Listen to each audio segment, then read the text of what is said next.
Well, welcome, Eric. We are thrilled to have you. Thanks for joining us on the walk around. Yeah, thanks for having me. Appreciate it. Yeah, great to see you there. Great to see that new Kia logo behind you, that beautiful building.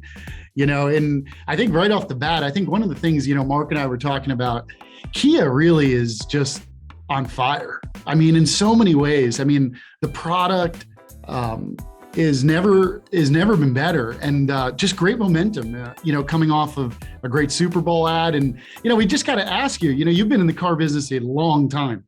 Does it get better than this? You're right. I've done this for 25 years across a couple of manufacturers, and I've been at Kia for 4 years.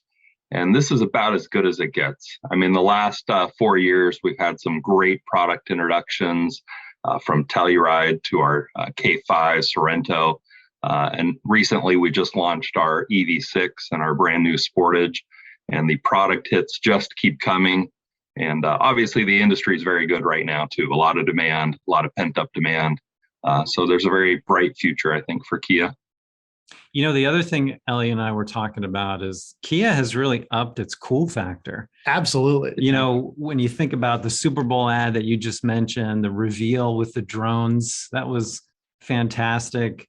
The partnerships that you guys are doing, in particular with the NBA. Just talk a little bit about the branding strategy and how all that plays into where you're headed. And it's like, I think brands, I think most OEMs, they want to be cool, right? And they go over the top to try and be cool. But you guys have kind of actually become cool in a cool way. Is that an intentional strategy?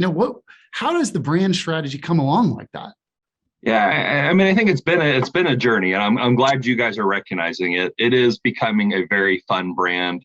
It starts with the product. The product renaissance has really driven that. But Elliot, you mentioned earlier the logo that's on the building behind me. I mean, that was a significant change. It really marked a new direction for the company and where we're headed. So all of our cars now on our dealerships lots have this new logo. And we're revamping our facilities across the nation to carry that same logo and have a different look and feel. But the brand is fun. I mean, we really intentionally positioned our cars as sporty and fun. We positioned our SUVs as capable and rugged. And the product matches, and the capability of the vehicles really matches that positioning. And it is becoming fun. It's a fun brand to work with. At our dealerships, people want to work at a Kia dealer now. Right. Our retention of keeping people at our dealerships is high because it's a hot brand. Yeah, it's been good.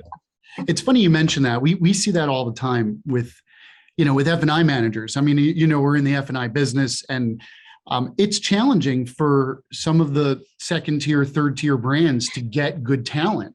And so, as you said, associates want to work at Kia stores. There's volume, there's cool products, there's, great customers coming in the door. How has that translated to dealer profits? Yeah, I mean, really the fundamentals of the Kia business and what's happening for our dealers has been very good. For many years, Kia lagged behind the mass market averages for dealership return on sales. And that's completely changed. Over the last few years, Kia's in a more dominant position now. We're actually doing better than the average brands in the industry on profitability. And our dealers recognize it, they feel it.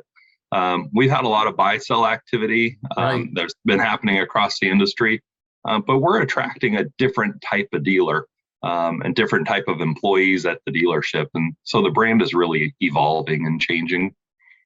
Yeah, you mentioned product as kind of the core element of what's been this renaissance for Kia. And let's talk a bit about just the EV lineup and how that is growing in terms of Kia's position.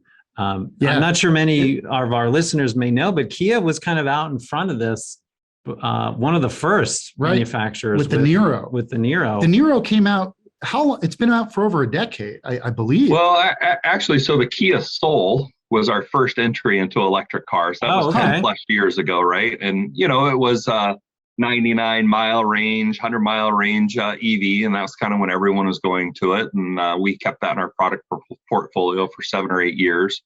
Niro's been out in its electric vehicle for about 4 or 5 years. So we have an established track record and history of selling EVs and servicing EVs at our dealers.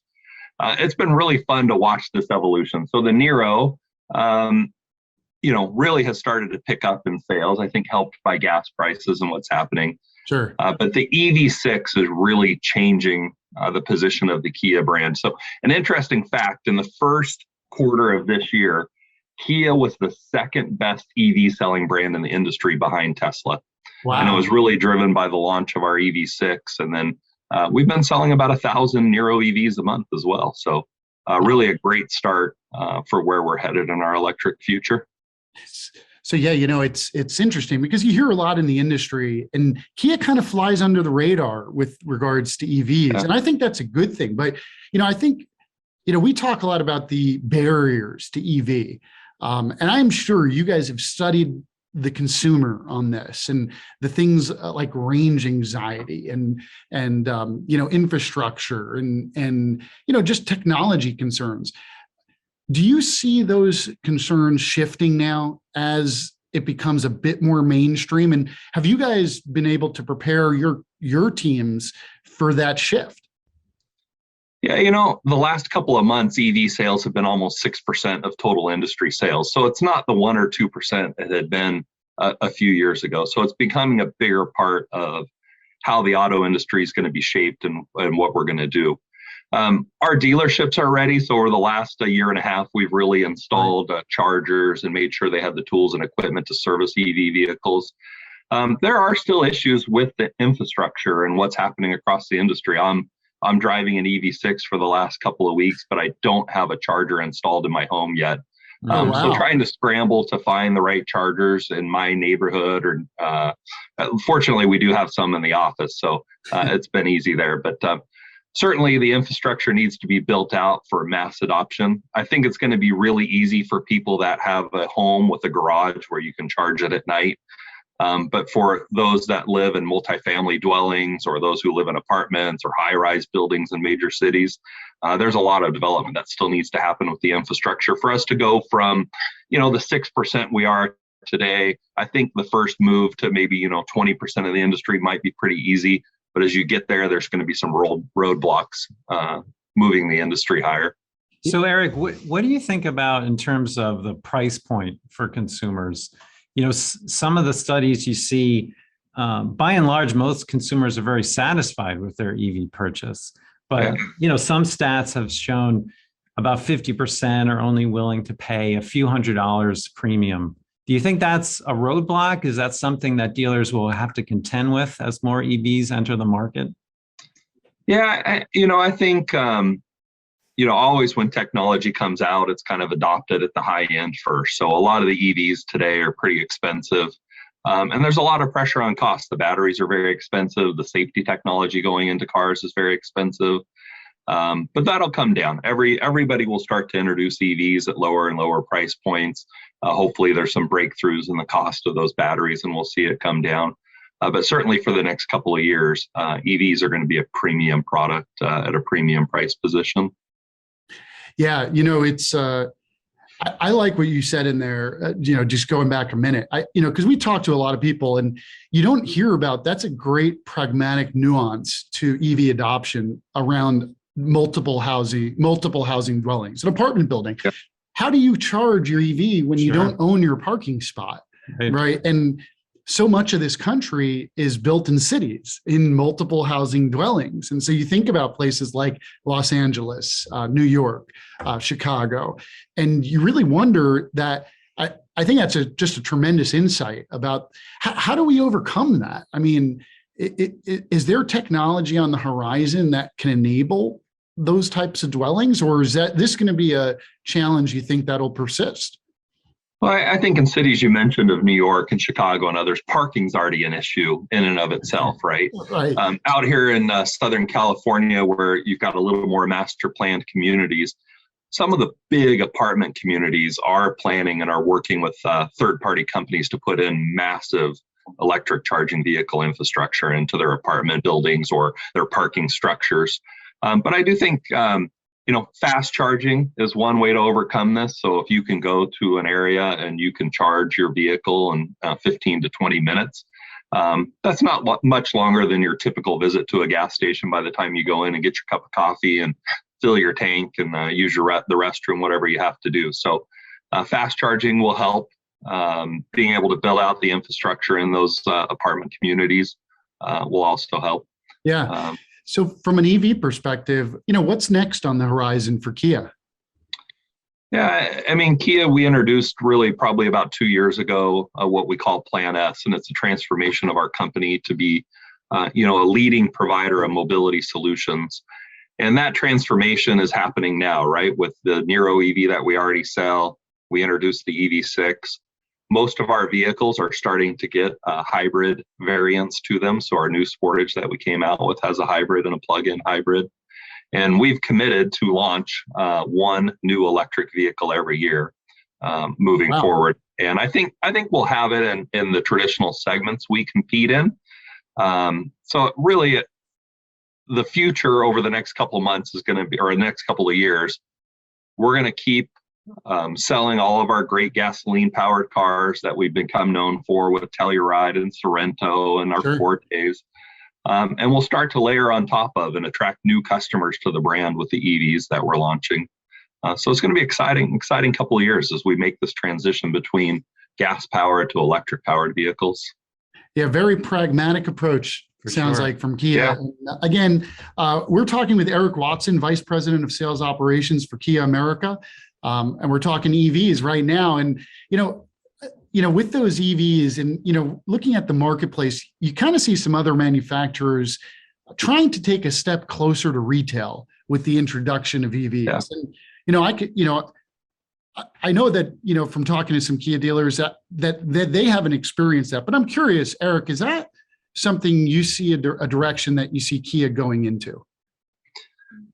There's been a lot of disruption in the industry around the direct sales model to consumers. So a lot of the new entrants, the electric vehicle startups, your Teslas, your Rivians, your Lucids, they are trying to go to market with a direct consumer model. Kia, we believe our dealers can and are our competitive advantage, and we're going to continue to work through them. So the programs that we're developing today and our future where we're looking to go really is centered around our dealers. And I think, digital retailing will become more important. We've got almost 75% of our dealers today that are using digital retail tools, allowing the customer to do more and more of the transaction online. Right. So I think that's the direction we're going. Enable the customer, empower the customer to do as much of the transaction with the dealer online and before they get there, so that when they arrive to the dealership, they're able to find the car that they want.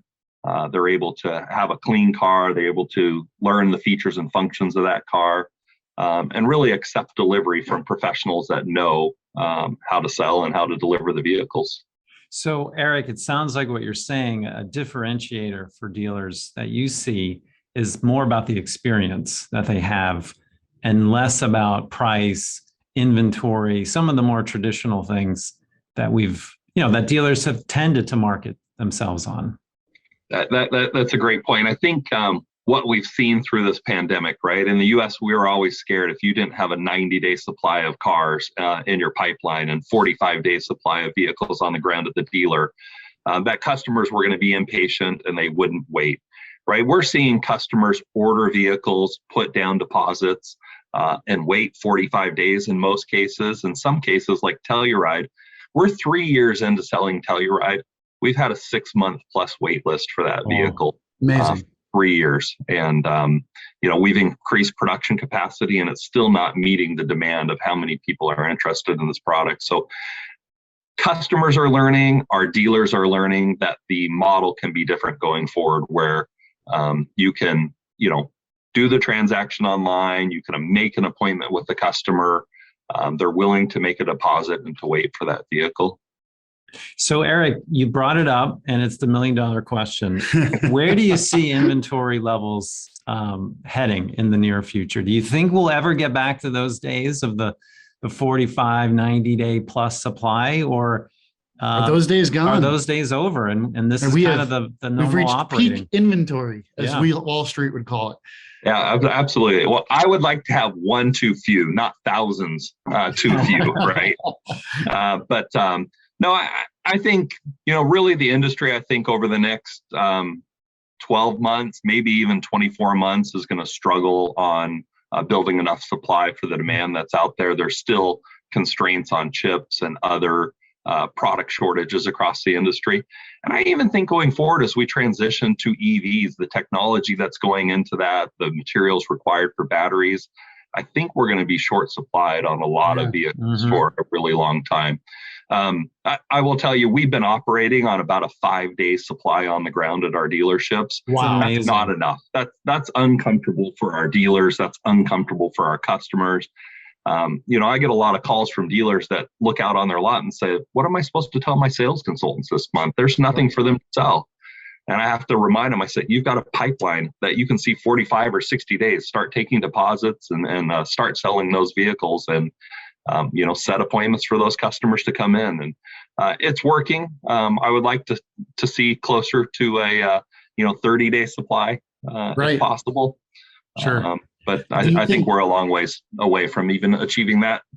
So do you think, the old conventional wisdom was maybe, 45-day supply, for non-domestics. Domestics would be a bit higher, right? Trucks and models mixes push that up a bit. But do you find 30 to be that new sweet spot? If you could wave your magic wand and the Kia dealers would have a certain amount of inventory, would 30 be the number? I think that would be a great position to be in, right? I mean, we all benefit when we don't overproduce and there's high demand for each of our products that we have, right? And we'll see if there's a point in the future where a manufacturer has more capacity and more chip supply and more of everything to build cars, of who breaks, right? Automotive manufacturers make money when they produce and sell cars to dealers. So at some point, somebody's going to produce too many cars, and we'll see what that does to upset the balance of the industry. But yeah, if we could operate long-term on a 30-day supply, I think it would be healthy for everybody in the industry. Yeah. So Eric, you mentioned buy sells, and recently we had Alan Haig on the podcast, who is the king of buy sells. Yep. And that market is just continuing to be on fire. I'm curious, from the OEM perspective, what is your view on consolidation? Is it healthy for the industry? Is it concerning from a manufacturer standpoint? Yeah, and we gave Alan a hot take here that we believe there will be a 1,000 store dealer group in the next. He pushed back on in the next 5 years, and he pushed back on that. He said that'll never happen. Interesting. Because of franchise. What did he call them? Framework agreements. Framework agreements. Yep. And do you see that as the case? Is there such thing as a too big dealer group? Well, I think consolidation, as you've seen, it's really inevitable, right? I mean, the cost to operate going forward, I think a lot of dealer groups will have to get bigger and centralize some of their operations moving forward to take costs out of the business. We do have framework agreements with a lot of the big dealer groups. You don't want to put all your eggs in one basket, right? Yeah. And so we try to make sure that we have our franchise network is strong with multiple groups, multiple dealers who own one store or 5 stores. But I do think that you're going to see some more consolidation in the industry, and I think that's inevitable. Yeah. Well, I mean, our founder, Mr. Moran, always used to say, a little healthy competition is not a bad thing. Right. Yeah, absolutely. And so I think that keeps everyone honest. But I think it might be time to move into America's favorite segment here. That might be a stretch. We're working on it. I've heard about this. It's growing in legend. That's fantastic. Well, thank you. Thank you for saying that. Yeah. So we call this a sure thing. Our own Elliot Shore here has, as you know, Eric, traveled ups and downs across the automotive landscape, and he has some opinions. Yep. And he wants to give a few hot takes. Okay. Segment. And we ask you, Eric, as an industry expert and with a vast amount of experience, to really challenge or validate our Elliot's opinion. So, all right, let's see what you got, Elliot. Let's take it away and give us a sure thing. I will tell you, we've covered some of these topics already, so I'm not exactly feeling great about these sure things here. As you know, I like to keep score. So Mark does keep score. Let's go. And in a running tally of our podcast season 2, I am pretty much not. I'm below the Mendoza line. Absolutely. Here. Yes. So not exactly doing great, but all right. So I believe EV sales are going to take off, and I believe that EV sales will be. And you mentioned 6% in the last few months. I believe they will take up 50% of all car sales. Now I'm evolving my view because I've been way off here, but I believe it'll be 50% of car sales by the year 2027. So 5 years from today. Wow. Sure thing or not a sure thing? I think you're pretty optimistic. So I'm gonna put that as in the no column, Eric. I mean, I think our viewpoint, EV sales, I don't think will be there by 2027. I think electrified sales. So when you take in hybrids and plug-in hybrids, everything you can do. Yeah, maybe half a point. But I think the transition is going to take a little bit longer just because of the infrastructure. I think every manufacturer will start to introduce products that will help us get there. But I think that tipping point to 50% will probably be 2030 or later. So not too many years off. All right. I'll take a half a point. That's right. I'll take it. So, sticking on that EV theme for a second, we actually had the opportunity to drive a an EV6, a Kia EV6. And we were just, we fell in love with the vehicle. And I know I enjoyed driving it a lot around here as we continue to learn about EVs. So much so I enjoyed it that I believe that the EV6 will outsell the Stinger in less than a year. Well, yeah, I think that is a sure thing. So, all right. No, really, I think, Stinger's always been a pretty niche vehicle. I think EV6, there's a lot of pent up demand for people to move into EVs. Tesla has dominated this space for so long. I think people are looking for an alternative to it. And EV6 really offers a lot of features and a lot of content, a lot of things of value. I've been driving it for a couple of weeks. I'm blown away impressed. It's quiet. It's efficient. The suspension is great. I actually think the car drives a lot like a Stinger. I have a swooping off ramp to get to my house, and that thing can hug the corner just as well as my Stinger and is fast through it. So it's a lot of fun to drive. Yeah, not to mention, it's a beautiful looking vehicle. It really is. It is distinct. And it has a great look to it. It really does. All right, Elliot, that's a win. Oh, that's one. Yeah. 1.5 point. out of 1.5. 2. All right, I'm moving up my average.